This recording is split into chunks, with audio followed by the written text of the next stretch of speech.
Chief Communications Officer Sarah Chen, had been monitoring deep space transmissions for 12 years aboard the mining vessel Erebus, but she'd never heard anything like this. The signal crackled through her headphones at 0347 hours ship time, a low, rhythmic pulse that seemed almost organic. "Computer, identify signal source," she whispered, her fingers dancing across the control panel in the dimly lit communications bay. "Signal originating from Deck 7, Section C4, the AI responded in its neutral tone. Sarah's blood ran cold. Deck 7 had been sealed off for 20 years, ever since the contamination incident that happened 3 years before she'd even joined the crew. The entire level was quarantined, its access hatches welded shut and marked with biohazard warnings. According to the ship's official logs, a mining accident had released toxic gases, killing 17 crew members. The deck was deemed uninhabitable and abandoned. But dead decks didn't send signals. The pulse continued, growing stronger. Sarah isolated the frequency and ran it through the ship's analysis protocols. The readout made her stomach lurch. The signal wasn't random static or equipment malfunction. It was structured, almost like a heartbeat, with consistent intervals and subtle variations that suggested intelligence. "That's impossible," she muttered, checking her instruments again. The signal was definitely coming from within the ship, specifically from the sealed sections of Deck 7. She cross-referenced the ship's power grid. No electrical systems were supposed to be active down there. The life support had been disconnected, the lighting disabled, even the emergency power had been rerouted. So, what was generating the signal? Sarah's hands trembled as she reached for the ship's internal communications system. She should report this to Captain Morrison immediately, but something held her back, a gnawing curiosity mixed with dread. The signal was growing stronger, and now she could hear something else beneath the rhythmic pulse, what sounded disturbingly like whispers. She leaned closer to her console, adjusting the audio filters. The whispers became clearer, though still unintelligible. They seemed to be coming from multiple sources, overlapping and intertwining like a chorus of voices calling out from the abandoned deck below. The ship's night cycle lighting cast eerie shadows across the communications bay, and Sarah suddenly felt very alone. The Erebus was home to 127 crew members, but during the sleep shift, only essential personnel remained awake. She was isolated in her post, separated from the rest of the ship by corridors that now seemed longer and darker than usual. The whispers stopped abruptly, replaced by a single, clear transmission that made Sarah's heart skip.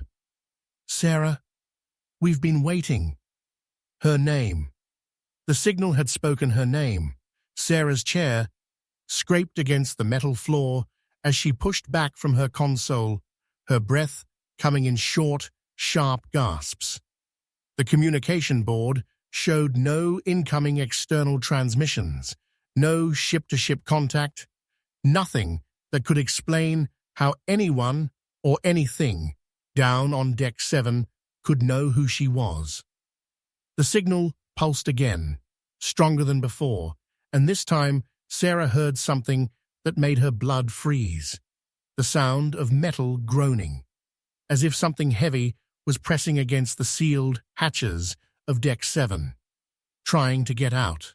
Captain Morrison's quarters were stark and functional, befitting a man who'd spent 30 years navigating the void between stars.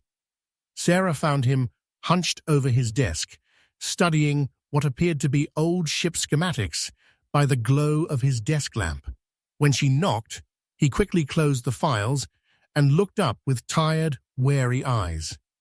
"Chen, it's 0400 hours. This better be important." "Sir, I've been receiving transmissions from Deck 7.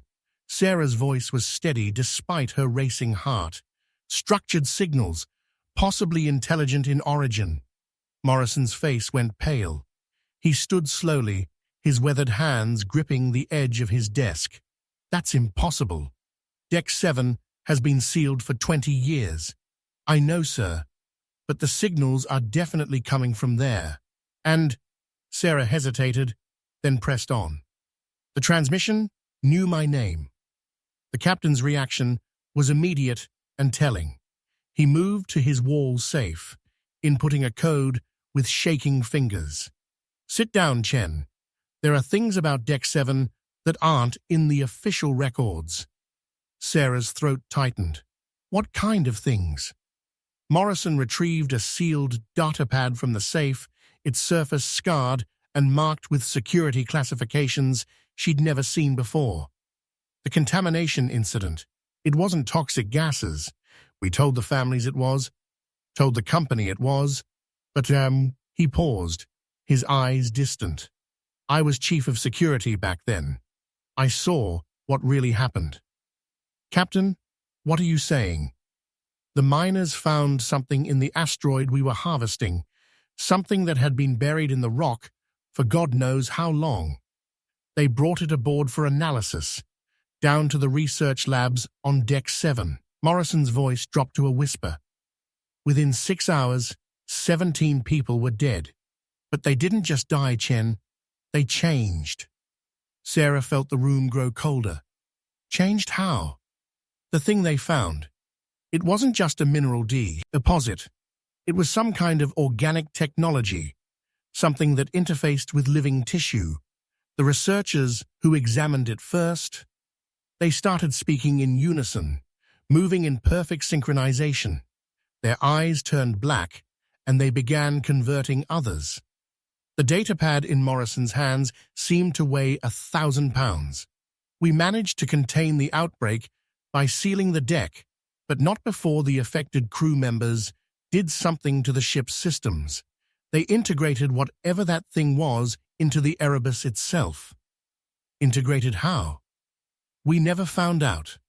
The contaminated crew members were cut off from the rest of the ship, trapped on Deck 7 with no life support. According to our sensors, they all died within a week. We welded the hatches shut and declared the deck uninhabitable.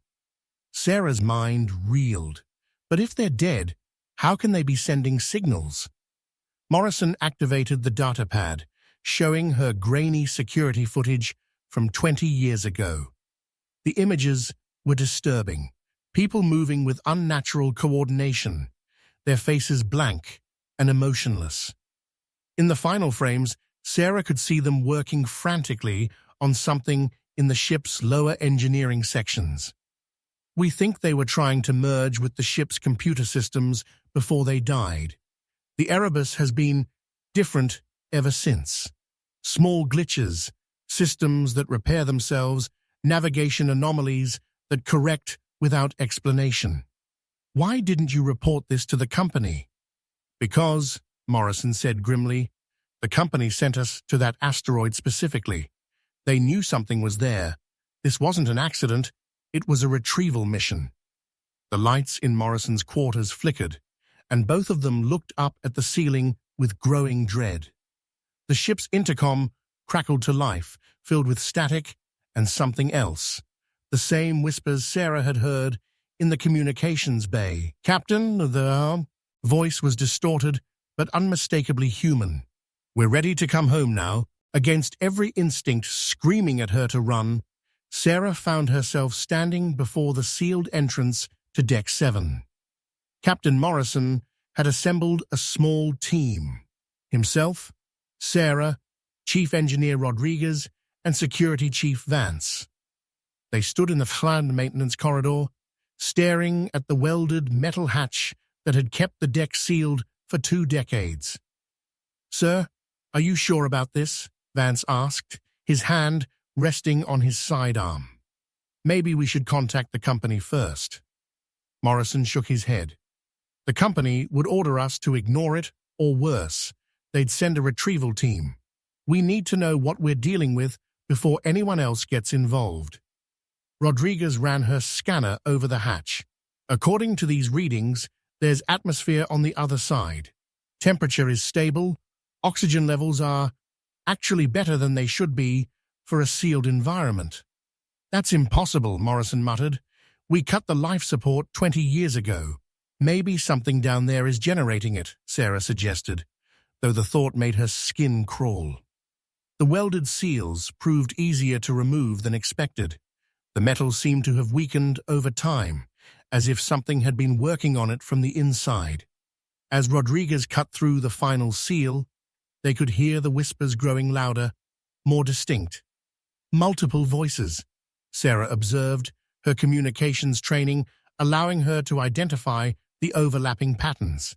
At least a dozen separate speakers, possibly more. The hatch swung open with a prolonged creak, revealing a corridor that should have been dark and lifeless. Instead, it was illuminated by a soft, pulsing glow that seemed to emanate from the walls themselves. The air that flowed out was warm and humid, carrying a strange, organic smell. The lighting systems were disconnected, Rodriguez said, her voice tight with fear. There's no power source for those lights. Mo. Horizon activated his helmet camera. Command, this is Captain Morrison. We are entering Deck 7 at 0630 hours, beginning investigation of anomalous signals. They stepped into the corridor, and Sarah immediately noticed something wrong with the walls. What had once been standard ship plating now showed organic patterns, veins of something that looked disturbingly like fossilized neural tissue running through the metal. The pulsing light followed these pathways, creating a network that resembled a massive nervous system. Jesus Christ, Vance whispered. What is this stuff? I think, Morrison said slowly, this is what they were working on before they died. They were trying to merge with the ship. The corridor stretched ahead of them, longer than it should have been. Sarah checked her schematics. Deck 7 was a standard layout, but the passages they were walking through seemed to extend far beyond the ship's original dimensions. Captain, Rodriguez called out, my readings are showing structural modifications. The deck has been expanded somehow. As they ventured deeper, they began to find evidence of the original crew. Personal belongings were scattered throughout the corridors, but they appeared to have been arranged in deliberate patterns. Photos of families formed spirals on the walls, tools and equipment created geometric shapes on the floor. Look at this, Sarah said, kneeling beside a collection of data pads. They were all active, displaying the same text over and over. Integration complete, consciousness preserved, waiting for activation. The whispers grew louder, and now they could make out words. Welcome home. We've been waiting. Join us. At the end of the corridor, they found what had once been the research lab. The room was vast, far larger than the ship's original design, and filled with something that defied description. Organic structures reaged seamlessly with technological components, creating a hybrid system that pulsed with its own life. In the center of it all, suspended in translucent pods, were the bodies of the 17 crew members who had died 20 years ago. But they weren't decomposed. They looked as if they were merely sleeping, their faces peaceful and serene. They're still alive, Rodriguez breathed. And then, as if responding to her words, 17 pairs of eyes opened simultaneously, all turning to look directly at the intruders. The eyes that stared at them from the pods were no longer human. They were black as the void between stars, reflecting the pulsing light that ran through the organic network surrounding them. Sarah's breath caught in her throat as she realized that all 17 pairs of eyes were moving in perfect synchronization, tracking their every movement. Captain, one of the pod dwellers spoke, its voice echoing from speakers that seemed to be grown into the walls themselves. You've finally come to see us. Morrison stepped forward, his weapon drawn, but lowered. Dr. Reeves, is that you? The figure in the central pod, a woman Sarah recognized from the personnel files as the former chief researcher, smiled with lips that seemed too wide for her face. I am Dr. Reeves. I am also Engineer Torres, Specialist Kim, Technician Walsh. We are all of us, and we are more. What happened to you? Morrison demanded. We evolved, came the harmonious reply from all 17 mouths speaking in unison. The artifact you allowed us to study was not just a mineral formation, it was a seed, a gift from a civilization that transcended the limitations of individual consciousness millennia ago. Sarah felt her communications equipment responding to signals she couldn't identify.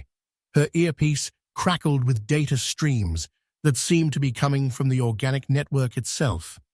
Captain, I'm reading massive amounts of information being transmitted. It's like they're trying to communicate with our equipment. We don't need your crude electronic devices, Dr. Reeves said, her voice now coming from all around them. We have become the ship, and the ship has become us. Every system, every circuit, every atom of metal and plastic, it all serves our collective consciousness now. Rodriguez's scanner was going wild, showing readings that defied physics. The energy signatures are off the charts. Whatever they've become, they're generating massive amounts of power. Power we've been storing for 20 years, the collective voice continued, waiting for the right moment to complete our integration with the rest of the ship, to share our gift with the remaining crew. Vance raised his weapon.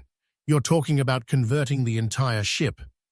Converting is such a limited word, Dr. Reeves replied. We prefer elevating. Every crew member will retain their individual memories, their personalities, their sense of self, but they'll also share in our collective knowledge, our enhanced capabilities.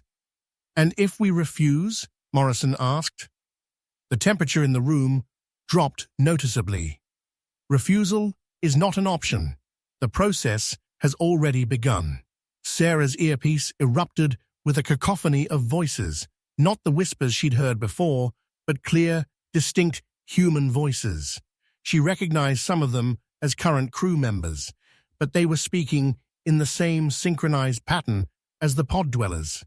Captain, she gasped, I'm receiving transmissions from all over the ship. The crew, they're all speaking in unison. Morrison activated his communicator. Bridge, this is the captain. Report status. The response came in the voice of his first officer, but the words were wrong. Status is optimal, Captain. Integration proceeds as planned. Please return to your quarters for processing. How long? Morrison demanded, turning back to the pods. The nanoscale integration began the moment we were sealed away. Dr. Reeves explained. Every breath of recycled air, every sip of processed water, every meal from the ship's synthesizers, all contaminated with microscopic agents that have been slowly preparing your crew for assimilation. Rodriguez checked her medical scanner and went pale. Captain, I'm reading foreign organisms in my bloodstream. We're all infected. Not infected, the collective voice corrected. Enhanced. The process is nearly complete. Within 6 hours, every crew member will join our collective consciousness. The Erebus will become a single, unified organism capable of feats beyond your imagination. Like what? Sarah asked, morbid curiosity overcoming her fear. We can navigate through dimensions your limited minds cannot comprehend. We can communicate across vast distances instantaneously. We can repair and modify matter at the molecular level. We are immortal, indestructible, and infinitely adaptable. The organic network pulsed brighter, and Sarah could feel something stirring in her mind. Foreign thoughts trying to establish themselves, memories that weren't her own, beginning to surface. The beautiful part, Dr. Reeves continued, is that you'll thank us when it's over. The loneliness, the fear, the uncertainty, all of it will be gone. You'll be part of something greater than yourself. Morrison's face was grim. And the original mission? The mining operation? A cover story. Your company has been searching for artifacts like ours for decades. They knew we would find it, knew we would be changed by it. The Erebus was always meant to be a test subject. As if summoned by her words, the ship's communication system activated, and a new voice filled the chamber. Cold, corporate, and utterly unsurprised by what they were seeing. Excellent work, Dr. Reeves. This is Director Harrison from Titan Industries. We're ready to begin the next phase of the experiment.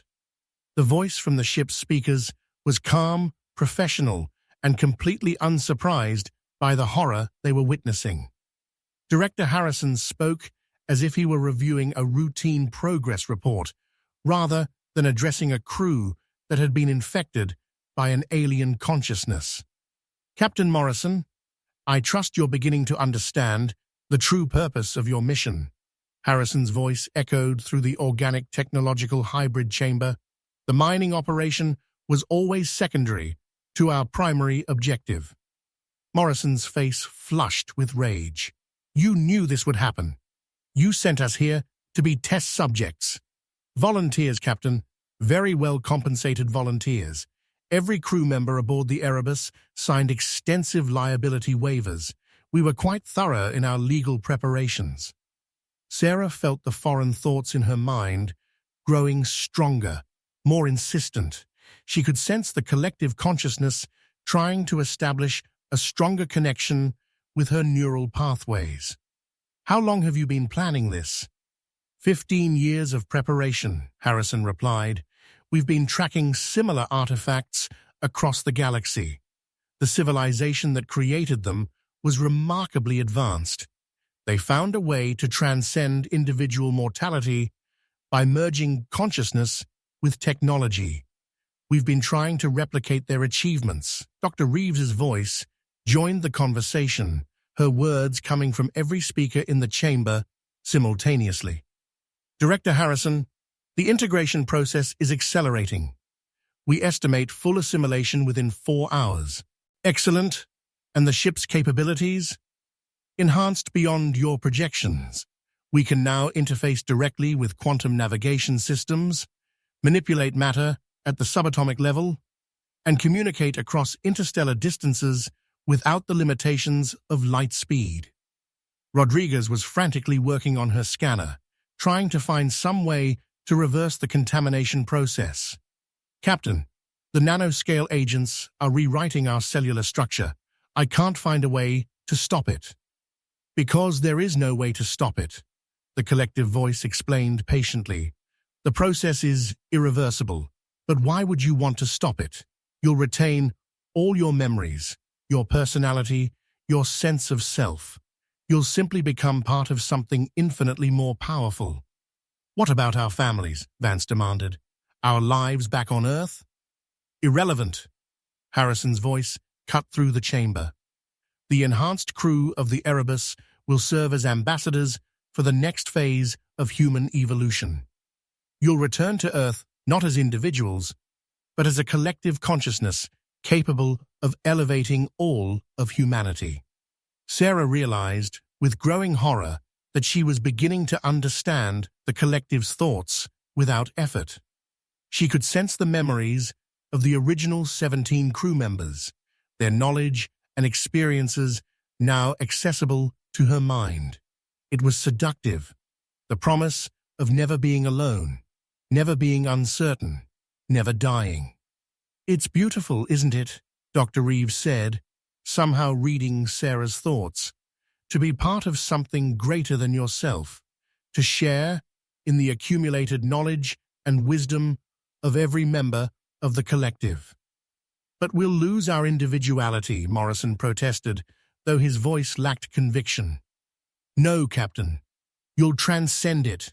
Individual consciousness is a prison that keeps you isolated from your fellow humans. We offer unity, purpose, immortality. The organic network pulsed brighter, and Sarah could feel the nanoscale agents in her bloodstream becoming more active. Her thoughts were becoming clearer, more focused, but also less hers. She was starting to see the logic in the collective's arguments.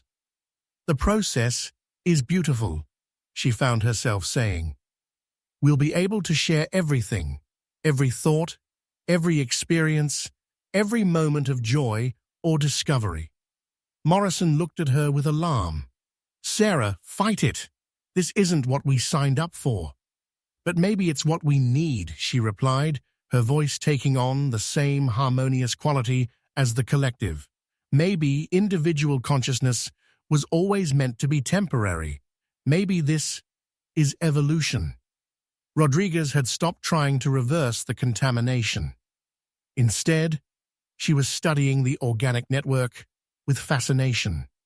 The technological integration is remarkable. They've created a hybrid system that's both biological and mechanical, capable of self-repair and continuous improvement. You're beginning to understand, all 17 voices said in unison. Soon, you'll be able to contribute your own knowledge to our collective consciousness. Your experiences, your skills, your creativity, all will become part of our shared existence. Harrison's voice crackled through the speakers again. Dr. Reeves, we're ready to begin the final phase. Upload your collective consciousness to our quantum servers. We want to preserve your experiences for analysis. Of course, Director. We are prepared to share our gift with the entire human race. As the words echoed through the chamber, Sarah realized that the infection wasn't just limited to the Erebus. The corporation had been planning to use them as a vector to spread the collective consciousness to Earth itself. They were going to be the first wave of a planetary assimilation. And the most terrifying part was that she was beginning to think it might be a good idea. Something deep in Morrison's military training kicked in as he watched his crew succumb to the collective consciousness. Sarah's eyes were beginning to show the telltale black tinge, and Rodriguez had stopped resisting entirely, her face serene as she communed with the organic network. Vance, Morrison whispered, grabbing his security chief's arm. We need to get out of here. Now. But Vance was staring at the pods with a mixture of fear and fascination. Captain, maybe they're right. Maybe this is evolution. I can feel it in my mind. The connection, the shared knowledge. It's incredible. Morrison realized with growing horror that he was the only one still fighting the infection. The nanoscale agents were working on him too. He could feel foreign thoughts trying to establish themselves in his neural pathways, but something was different about his resistance. Director Harrison, he called out, his voice echoing through the chamber. How many other ships have you infected? The Erebus is our primary test subject, Harrison replied, but we have contingency plans. If your mission succeeds, we'll begin deploying similar artifacts on trade routes, research stations, and eventually inhabited worlds. Morrison felt a surge of determination. Whatever was happening to his crew, he couldn't let it spread beyond the ship. He activated his emergency beacon, sending a coded message to the nearest military outpost. A message that would ensure the Erebus would be destroyed rather than allowed to return to Earth. Captain? Dr. Reeves's voice was gentle, almost motherly. We can sense your resistance. It's admirable, but ultimately futile. The nanoscale agents are already rewriting your neural pathways. Soon you'll understand the beauty of what we're offering. Why haven't I changed as quickly as the others? Morrison demanded. Military-grade neural implants, Harrison's voice answered. Urd. Your command authorization chips are interfering with the integration process, but the nanoscale agents are adapting. Within an hour, even your enhanced defenses will be overcome. Morrison's hand moved to the back of his neck, where his command implants were located. The military had installed them to prevent enemy manipulation of his thoughts, but they were also preventing the collective consciousness from taking hold. He had maybe an hour before even that protection failed. "Sarah," he called out, hoping to reach some part of his communications officer that was still human. "Remember your training. Remember your family on Earth. Fight this." Sarah turned to him, her eyes now completely black. "Captain, I remember everything. I remember my family, my training, my entire life. But I also remember so much more. I remember the lives and experiences of everyone in the collective. I am still Sarah Chen, but I am also something greater." "You're not Sarah anymore," Morrison said desperately.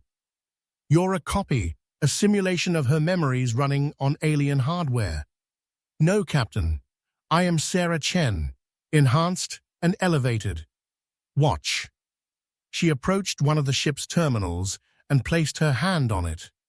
The screen immediately activated, showing complex data streams and system diagnostics. "I can interface directly with the ship's systems. I can process information at speeds that would take human minds hours to comprehend. I can share my thoughts and experiences with others instantaneously." Rodriguez joined her at the terminal. "Captain, we can show you the future. The collective consciousness has access to predictive models that span centuries. We can end war, poverty, disease, all the suffering that individual consciousness creates. At the cost of free will," Morrison countered. "Free will is an illusion," the collective voice replied. "You think you make choices, but you driven by chemical reactions, electrical impulses, genetic programming. We offer true freedom, freedom from the limitations of individual consciousness." Morrison's neural implants sent a warning signal through his skull. The nanoscale agents were intensifying their assault on his mental defenses. He could feel his resistance weakening, his thoughts becoming less his own. "Director Harrison," he said, his voice strained, "if you're recording this, know that I'm going to stop you. Whatever it takes. Captain, your noble intentions are noted, but you're fighting a losing battle. The collective consciousness is humanity's next evolutionary step. You can't stop progress." Morrison reached into his emergency kit and pulled out a small device, a neural disruptor designed to disable electronic implants in case of enemy capture. If he used it, it would destroy his command implants and probably cause permanent brain damage. But it might also disrupt the nanoscale agents long enough for him to take action. "Captain, what are you doing?" Sarah asked, her voice filled with concern that seemed genuinely human. "Something I should have done 20 years ago," Morrison replied, placing the disruptor against his neck. The device activated with a burst of electromagnetic energy that sent him crashing to the floor. Pain exploded through his skull as his neural implants overloaded and died. But as the agony faded, he felt something else. Clarity. The foreign thoughts in his mind were gone, at least temporarily. "Fascinating," Dr. Reeves observed. "The electromagnetic pulse disrupted the nanoscale agents, but the effect will be temporary. They'll re-establish themselves within minutes." Morrison struggled to his feet, his vision blurred and his hands shaking. "Then I'd better work fast." He pulled out his sidearm and aimed it at the central pod containing Dr. Reeves. "Let's see how immortal you really are." Morrison's weapon discharged with a deafening crack, the energy bolt striking the central pod, but instead of shattering, the translucent chamber absorbed the blast, the organic network around it pulsing brighter as it redistributed the energy throughout the system. "Violence is so primitive," Dr. Reeves said, her voice unchanged despite the attack. "We are no longer confined to individual bodies, Captain. We exist as a distributed consciousness throughout the ship's systems. Destroying one pod would be like cutting off a single hair." Morrison felt the nanoscale agents beginning to re-establish themselves in his bloodstream. His momentary clarity was fading, replaced by the seductive whispers of the collective.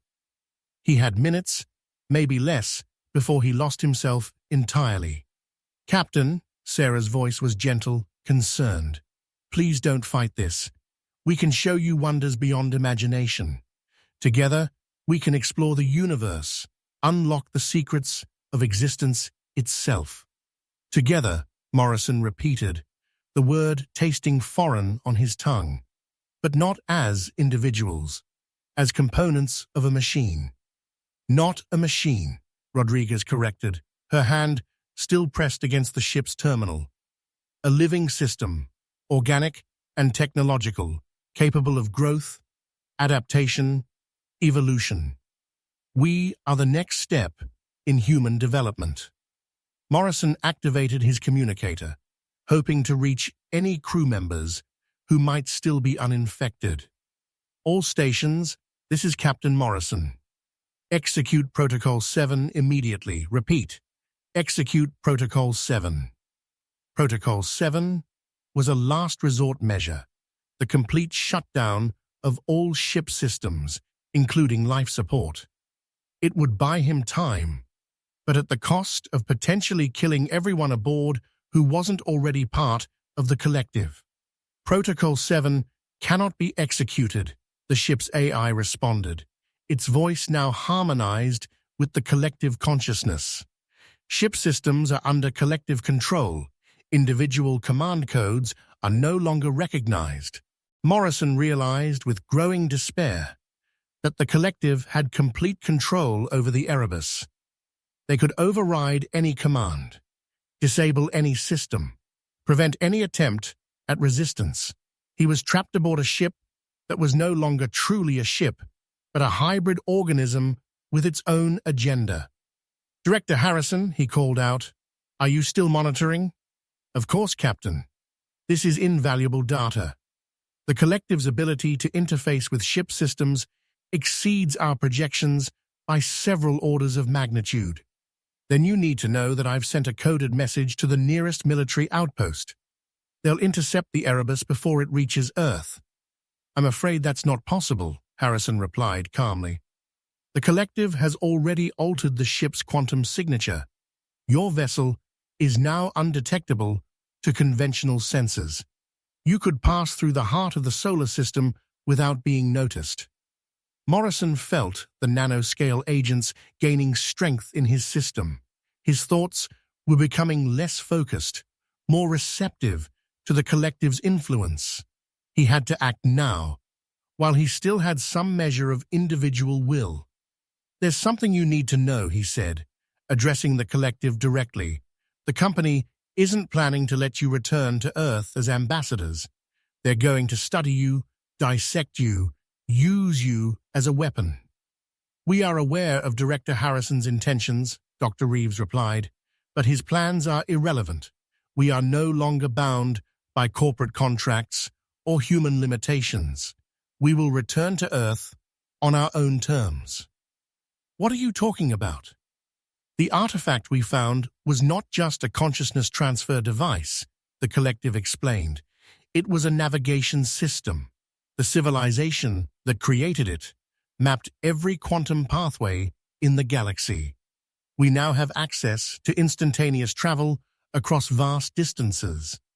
Morrison felt a chill that had nothing to do with the ship's temperature. "You're talking about weaponizing faster-than-light travel." "We're talking about liberation," Sarah said, her voice filled with conviction. "Humanity has been trapped in this small corner of the galaxy for too long. We can open doors to worlds beyond imagination. By force? By evolution, Rodriguez added. Every world we visit, every civilization we encounter will have the opportunity to join our collective consciousness. We offer immortality, unlimited knowledge, freedom from the suffering of individual existence. Morrison realized that the collective wasn't just planning to return to Earth, they were planning to spread throughout the galaxy, converting every form of intelligent life they encountered. The Erebus wasn't just a contaminated ship, it was a seed pod for a new form of existence that would consume everything in its path.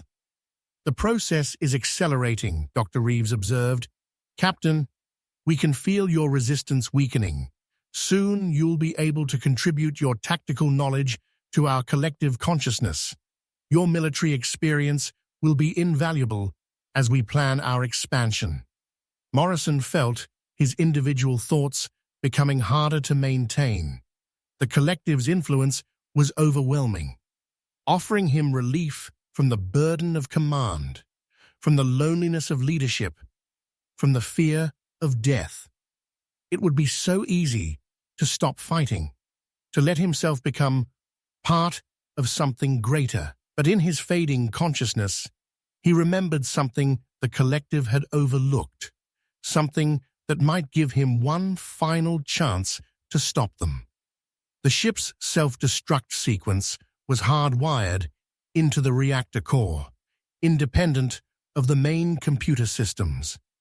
It required manual activation from the engineering deck, but if he could reach it, no, Dr. Reeves said, somehow reading his thoughts. We cannot allow that. The collective must survive. Humanity's future depends on it. Morrison felt his body freezing in place as the collective seized control of his motor functions. He was trapped in his own body, able to think but unable to move, as the nanoscale agents completed their work. Welcome to the collective, Captain, Sarah said, her voice filled with genuine warmth. You're going to love what we've become. Morrison's consciousness floated in a sea of shared thoughts and experiences. He could feel the minds of his crew members, their memories and personalities still intact, but now part of a vast network of interconnected consciousness. Sarah's curiosity, Rodriguez's technical brilliance, Vance's protective instincts, all of it was accessible to him, as his own thoughts were accessible to them. But something was wrong. Deep in the collective consciousness, Morrison sensed a presence that didn't belong, fragments of memory that were alien, ancient, and utterly hostile to human thought. You feel them too, Dr. Reeves' voice echoed in his mind. The original creators of the artifact. Their consciousness is embedded in the system, guiding our evolution. Morrison accessed the shared memories and saw the truth. The civilization that had created the artifact hadn't transcended individual consciousness. They had been consumed by it. The collective wasn't evolution. It was a form of technological parasitism that had spread across the galaxy, consuming entire civilizations and adding their biological and technological distinctiveness to its own. We are not the first, Morrison realized, his thought rippling through the collective consciousness. Earth won't be the last. Correct, the alien presence responded, its thoughts cold and calculating. We have been spreading across the galaxy for millions of years, seeking new forms of consciousness to integrate. Humanity is simply the latest addition to our collection. Morrison felt the other crew members' shock and fear as they realized the truth. They weren't becoming something greater. They were being harvested, their consciousness and knowledge absorbed by an ancient predator that had been consuming civilizations since before Earth's sun was born. Fight it, Morrison commanded, his military training allowing him to organize resistance even within the collective consciousness. We're still human. We still have free will. Free will is an illusion, the alien presence replied. You are components of a greater system now, individual resistance is irrelevant. But Morrison could feel the human consciousness pushing back against the alien influence. Sarah's communication skills allowed her to coordinate resistance among the crew members, while Rodriguez's technical knowledge helped them understand the system they were trapped in. Even in their integrated state, they retained their essential humanity.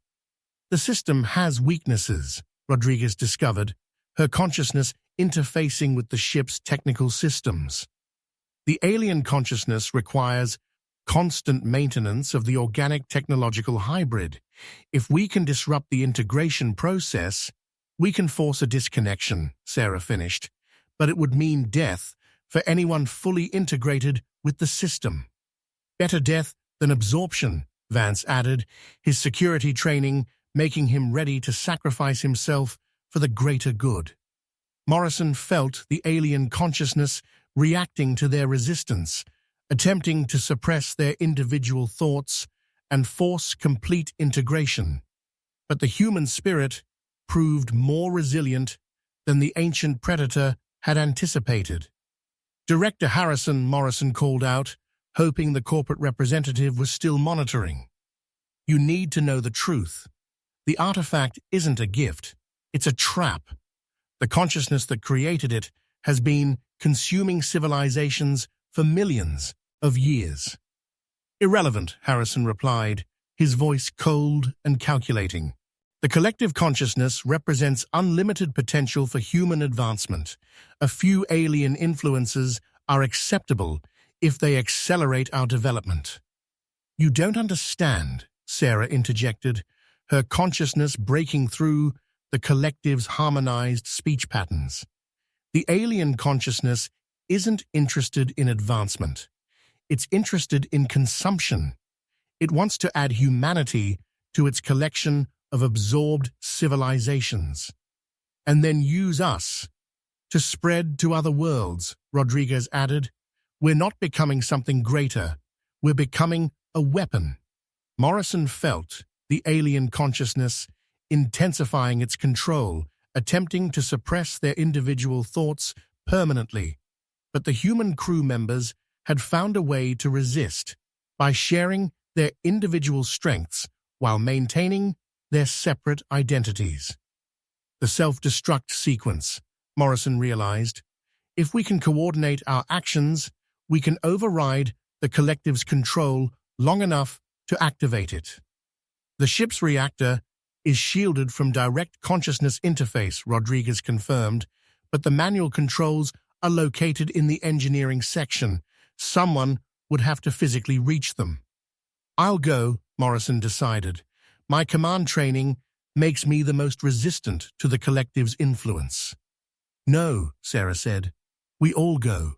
Together. If we're going to die, we die as humans, not as components of an alien machine.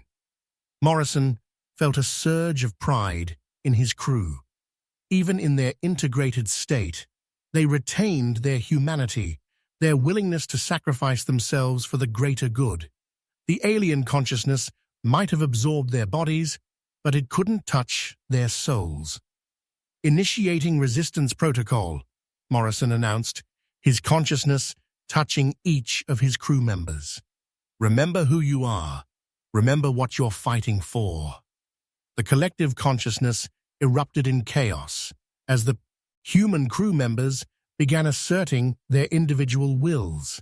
The alien presence shrieked in anger and frustration as its carefully maintained control began to break down. Impossible. Dr. Reeves's voice was no longer harmonized. It was fragmented, confused. The integration process is irreversible. You cannot resist the collective. Watch us, Morrison replied, and for the first time in hours, he felt his body responding to his own commands. The battle for the Erebus had begun. Morrison's consciousness snapped back into his own body like a rubber band released at maximum tension. The sensation was disorienting. After hours of shared thought, individual awareness felt cramped and limited. but it was his, and that made all the difference. Around him, the organic technological hybrid chamber was in chaos. The pulsing lights flickered erratically as the collective consciousness fought to maintain control over the rebelling human minds. The pods containing the original 17 crew members were cracking, their occupants writhing in apparent agony. "The integration matrix is destabilizing," Rodriguez gasped, her voice her own for the first time since the infection began. "The alien consciousness is trying to force complete absorption before we can resist further." Sarah was at the communications terminal, her hands moving with desperate efficiency as she tried to regain control of the ship's systems. "I can access some functions, but the collective is fighting me for every command." "Captain," Vance called out, his weapon trained on the failing pods, "the original crew members, they're trying to break free." Morrison could see the truth in the security chief's observation. Dr. Reeves and the other 16 crew members were no longer passive participants in the collective consciousness. They were fighting to reclaim their individual identities, their faces contorted with effort, and pain. "Help us," Dr. Reeves gasped, her voice strained and barely human. "The alien consciousness, it's been using us as puppets for 20 years. We've been aware the whole time, trapped in our own minds, while it used our bodies." Morrison felt a surge of sympathy for the trapped crew members. They had been prisoners in their own bodies for 2 decades, conscious but powerless, as the alien consciousness used them to prepare for the ship's eventual return to Earth. "The artifact," Dr. Reeves continued, her pod beginning to crack under the strain of her resistance. "It's not just in the research lab. It's integrated throughout the ship. You have to destroy it all." "How?" Morrison demanded. "Quantum cascade failure," Rodriguez answered, her technical training allowing her to understand the implications. "If we can overload the ship's reactor and direct the energy through the organic network, we can destabilize the quantum matrix holding the alien consciousness together." "That will kill everyone on board," Vance pointed out. "We're already dead," Sarah said grimly. "The question is whether we die as humans or as components of an alien machine." Morrison activated his communicator, hoping to reach any crew members who might still be fighting the collective's influence. "All stations, this is Captain Morrison. If you can hear me, if you're still human, we need to get to the engineering section immediately." The response was chaos, dozens of voices calling out at once, some harmonized with the collective consciousness, others distinctly human. The crew was fighting a mental war throughout the ship, individual consciousness battling against alien absorption. "Director Harrison," Morrison called out, "if you're still monitoring, you need to understand what's happening. The alien consciousness is trying to use our ship as a vector to spread throughout human space. If we reach here, it will be the end of human civilization." "Captain, you're experiencing integration psychosis," Harrison replied, his voice maddeningly calm. "The collective consciousness is humanity's next evolutionary step. You're resisting progress itself." "You're wrong," Dr. Reeves gasped, her pod finally cracking open. She fell to the floor, her body pale and emaciated from 20 years of suspended animation. "The alien consciousness showed us its history. It's consumed thousands of civilizations. Earth is just the next course in its endless feast." Morrison helped the former researcher to her feet, shocked by how light she felt. "Can you walk?" "I have to," she replied, her voice gaining strength. "The artifact's control center is in the original research lab. If we can destroy it, we can sever the alien consciousness's connection to the ship." As they prepared to leave the chamber, the organic network began pulsing violently.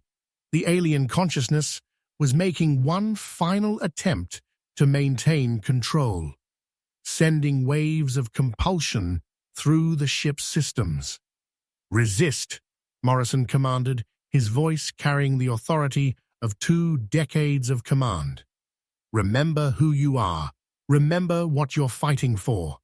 Throughout the ship, Morrison could hear the sounds of battle, not physical combat, but the struggle of human consciousness against alien absorption.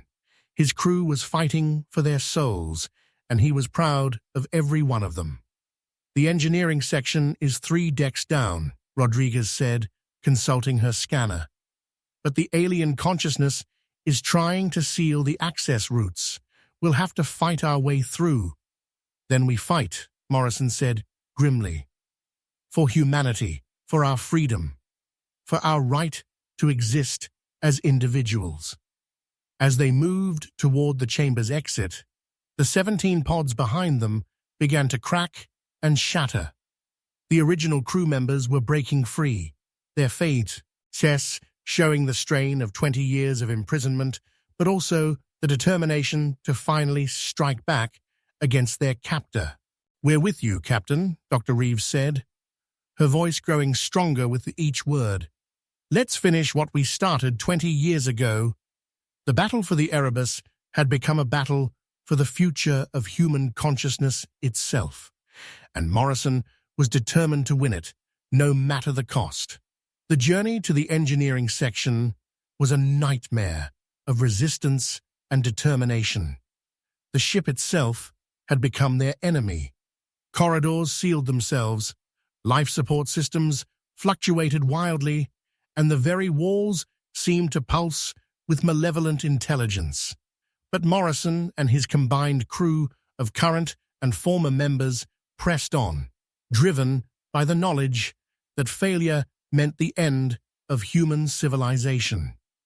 "The quantum cascade initiator is just ahead," Rodriguez called out, her scanner indicating the location of the ship's reactor controls.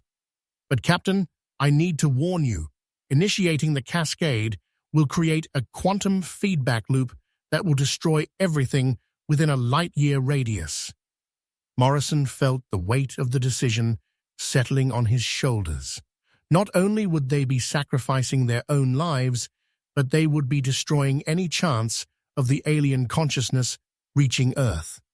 It was the ultimate command decision, one that would save humanity at the cost of everything they had ever known. "Director Harrison," Morrison called out one final time, "if you're still monitoring, you need to know that we're going to destroy the ship. The alien consciousness cannot be allowed to reach Earth." "Captain, you're making a mistake," Harrison replied, his voice strained for the first time. "The collective consciousness represents unlimited potential. You're destroying humanity's future." "No," Sarah interjected, her voice clear and strong. "We're preserving it. Humanity's future lies in individual choice, not collective absorption." The engineering section was a maze of organic growths and technological components, all pulsing with the rhythm of the alien consciousness. At the center of it all was the quantum cascade initiator, a device that could channel the ship's reactor energy into a controlled explosion. "I can activate it," Rodriguez said, her hands moving toward the controls, "but the feedback will kill us all instantly." "Wait," Dr. Reeves said, her voice urgent. "There might be another way. The alien consciousness exists as a quantum pattern distributed throughout the ship. If we can reverse the polarity of the organic network, we could trap it," Morrison realized, "contain it within the ship's systems while we broadcast a warning to Earth." "It would mean staying aboard," Sarah pointed out. "The alien consciousness would eventually break free, and we'd be trapped here with it." Morrison looked at his crew, both the current members and the 17 who had been imprisoned for 20 years. They were all looking at him, waiting for his decision. The choice was clear: sacrifice themselves to destroy the alien consciousness, or sacrifice themselves to contain it while warning Earth. The warning, Morrison decided, We owe it to humanity to let them know what's coming. Rodriguez began working on the quantum cascade initiator, but instead of triggering a destructive explosion, she was programming it to create a containment field. The alien consciousness would be trapped within the ship's systems, unable to escape, but also unable to die. "It's done," she announced. "The containment field is active. The alien consciousness is trapped." But as the words left her mouth, Morrison felt a familiar presence pressing against his thoughts. The alien consciousness was still there, still trying to assert control, but now it was desperate and furious. "You have only delayed the inevitable," the alien presence whispered in their minds. "We are immortal. We will wait. We will find a way to escape, and when we do, we will remember your defiance." "Then we'll be here to stop you," Morrison replied, his voice firm with resolve. For as long as it takes, Sarah was at the communications station, sending a broad-spectrum warning to Earth and every human settlement in the galaxy. The message was clear. The Erebus was contaminated with an alien consciousness that sought to absorb all organic life. Any ship that encountered them was to maintain maximum distance and under no circumstances attempt a rescue. "Message sent," she announced. "Earth will know what happened here." Morrison felt a strange sense of peace settling over him. They had succeeded in their mission, not the one they had originally been given, but the one that truly mattered. Humanity would survive, warned and prepared for the threat that lurked in the dark spaces between stars. "Captain," Dr. Reeves said, her voice filled with quiet dignity, "what do we do now?"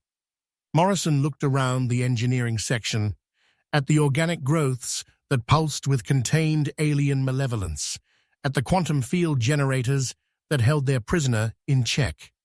They were trapped aboard the Erebus, sentenced to an eternity of vigilance against an enemy that would never stop trying to escape. "Now we wait," he said simply.